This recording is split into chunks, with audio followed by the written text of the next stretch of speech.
Hospital சரி wine shop என்ன சரி மண்டல ஆபீஸ் இருக்கு லைப்ரரி இருக்கு இங்க பக்கத்துல ஒயின் ஷாப் இருக்கு எலமெண்டரி ஸ்கூல் வண்டில இருக்கு வாங்க வண்டில ஏறறோம் நீ 60 பரிஸ் ஸ்கூல் இருக்கு சார் ரைட் ஹேண்ட் சார் பேசல இருக்கு எக்ஸ்பர்ட் ஆட பேசறீங்க ஜோரே கைதட போட்டு சும்மா பண்ணல சார் கைதட போட்டு ஆபீஸ்ல மார்ச் மாசம் என்ன சார் ஒரு மாசம் ஆக்சிடென்ட் பண்ணாங்க ஏன் போட மாட்டீங்க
எல்லா பாதிப்பும் இருக்குது. நம்ம வயசு அப்ப நான் வந்து மூட சொல்றேன்னா தப்பு இருக்குது. என்ன தப்பு இருக்குதுங்க? ஏன் எங்களுக்கு மேடம் எதுவும் செய்யணும் பண்றாங்க இந்த கட்சி? சொல்லுங்க, நீங்க சொல்லுங்க. பாதிக்கு எவ்வளவு பாதிப்பு? பொதுமக்கள் எவ்வளவு பாதிக்கப்படுறாங்க? இல்லையா? இது அராஜகம் இல்லையா?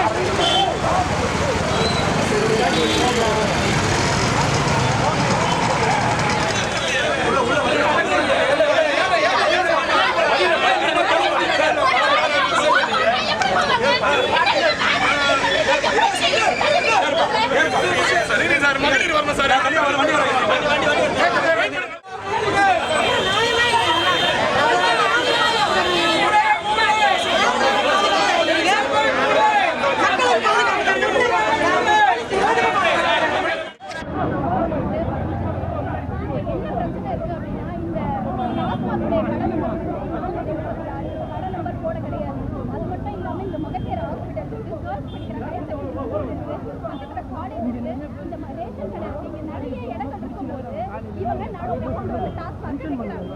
வச்சது என்ன பிரச்சனை ஆகுது அப்படின்னா, நம்ம நாட்டு குடிமகன்கள் அனைவருமே நல்லா குடிச்சிட்டு அரைகுறையா சுத்துறது, போற வரவங்களை அசிங்கமா பேசுறது, அது மட்டும் இல்லாம அரைகுறையாவே சுத்துறாங்க, பேசுறாங்க, வாயில தூக்கி போடுறாங்க. சேஃப்டி இல்லாம இருக்கு கவர்மெண்ட் ஸ்கூலுக்குன்னு சொல்றாங்க. மற்றபடி கவர்மெண்ட் எல்லாமே பக்கத்துல இருக்கும்போது இவங்க நல்லா திறந்து வச்சுட்டு நாங்க அப்புறம் அப்பா நாங்க பாதுகாப்பு தருவோம், நான் உங்க அப்பா அப்படின்னு சொல்றது என்ன ஒரு நியாயம் இருக்கு? முதல்ல அப்பானா என்ன பண்ணணும்? பாதுகாக்கணும். பாதுகாக்க வழி இல்லை. நல்லா டாஸ்மார்க்ல வர வருமானம் ஒரு உயிரை புடிச்சு வர வருமானம் இல்லையா? அதை யோசிக்க மாட்டாங்களா? பெண்கள் படிக்கிற பள்ளி பக்கத்துல இருக்கே, அதை பத்தி யோசிக்க மாட்டாங்களா? எதுவுமே இல்லாம இங்க இருக்க போலீஸ் அத்தனை பேருமே இங்க இருக்க அனைத்து மகளிரும் உட்பட எல்லாரையுமே மேன் ஹேண்டலிங் பண்ணி வண்டியில ஏத்திருக்காங்க. இது பியூரா ஒரு மேன் ஹேண்டலிங்கான விஷயம். இது பண்றதுக்கு போலீஸ்க்கு எந்த அதிகாரமும் கிடையாது. மேலும் நாங்க பர்மிஷன் வாங்கிட்டோம், வாங்கினதை இல்லைன்னு சொல்லி இங்க நடக்கிற ஆட்சியை போலவே போலீஸும் போய் சொல்லிட்டு திரியுறாங்க அப்படின்றத நாங்க வன்மையா இங்க கண்டித்து இதை தெரிவித்துக் கொள்கிறோம். இந்த டாஸ்மார்க்கால் எவ்வளவு பிரச்சனை நடக்கும்போது இதை ஒட்டி முன்னாடி கம்ப்ளைண்ட் கொடுத்துருக்கீங்களா, மனு அளிச்சிருக்கீங்களா? ஆமா, நாங்க வந்து பர்மிஷன் வாங்குறதுக்கு ஏற்கனவே சொல்லியிருந்தோம். இதை பத்தி நாங்க கம்ப்ளைண்ட்டும் பண்ணியிருந்தோம். அதுவும் எந்த ஒரு இதுவுமே எடுக்கல, ஆக்ஷனுமே எடுக்கல. ஆக்ஷன் எடுத்திருந்தா நாங்க சுமூகமான ஒரு விஷயத்துக்காக தான் வந்தோம். ஆனா இவங்க பண்ண வேலையால தான் இது மாபெரும் ஆர்ப்பாட்டமா மாறிடுது அப்படின்றத நாங்க தெரிவிக்கிறோம். நாங்க இதை வன்மையாவோ இல்லை மக்களுக்கு ஆர்ப்பாட்டமாக நடக்கும், கண்டிப்பா நடக்கும். இந்த தமிழ்நாடு முழுவதும் டாஸ்மார்க் வந்து குறைக்கப்பட்ட வரதாகவும் சொல்லப்படுது. ஏன்னா எங்க குறைக்கிறாங்க நமக்கே நல்லா தெரியும். இது முக்கியமான இடத்துலயே குறைக்காத ஊருக்கு ஒதுக்குப்புறமா இருக்கிறத நாங்க குறைக்கிறோம் அப்படின்னு சொன்னா இது நம்புற மாதிரியா இருக்கா? நீங்க பாத்தீங்கன்னா இங்க இருக்க நம்பர் பிளேட் கிடையாது. நம்பர் பிளேட் இல்ல அப்படின்னாலே அவங்க என்ன சொல்லிடுவாங்க, பாருங்க இது எங்க டாஸ்மார்க் கிடையாது, நாங்க ஒன்றும் நம்பர் பிளேட்லாம் வச்சு இல்லையா அப்படின்னு சொல்லிடுவோம்.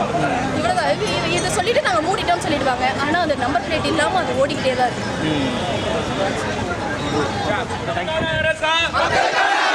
மதுக்கடைக்கான அரசா, மாணவ மாணவி மீது அக்கறை கொடு,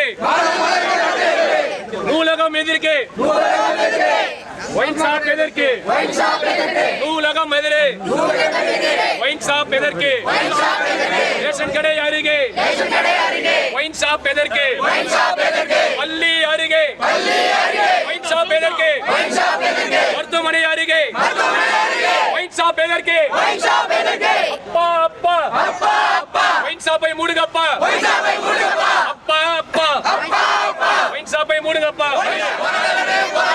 மக்களுக்காக போராட விடு, போராட விடு, போராட விடு, மக்களுக்காக போராட விடு, போராட விடு, போராட விடு, மக்களுக்காக போராட விடு. அப்படியே வாங்க வாங்க வாங்க.